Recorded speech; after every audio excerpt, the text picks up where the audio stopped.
Hyderabad city police commissioner Sajjanar గారికి ఒక చిన్న రిక్వెస్ట్. ఇది నేను ఒక యూట్యూబర్ లాగా ఒక ఇన్ఫ్లుయెన్సర్ లాగా నేను మాట్లాడుతుంది కాదు సార్. ఒక భారతీయుడిలో ఇది నా చిన్న విన్నపం. అన్వేష్ ఇష్యూ మీద మీరు రియాక్ట్ అయ్యారని చెప్పి వార్తలు వచ్చాయి నిన్న. ఇక నాన్ వేష్ వ్యాఖ్యల్ని సీరియస్ గా తీసుకున్నారు పోలీసులు. సో నాన్ వేష్ అరెస్ట్ కోసం బలమైన ఆధారాలను సేకరించే పనిలో ఉన్నారు.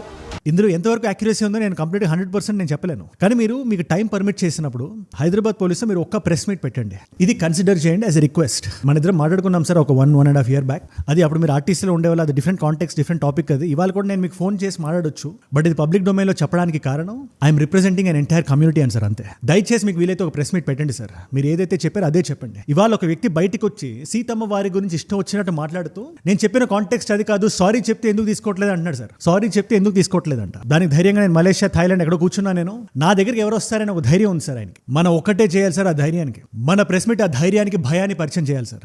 వెన్నులో వణుకుని పరిచయం చేయాలి. రిలీజియస్ సెంటిమెంట్ ని ఏ ఒక్కళ్ళు హర్ట్ చేయకూడదు. అది క్రిమినల్ అఫెన్స్. సో లీగల్ గానే మనం పట్టుకుందాం, లీగల్ గానే తగులుకుందాం.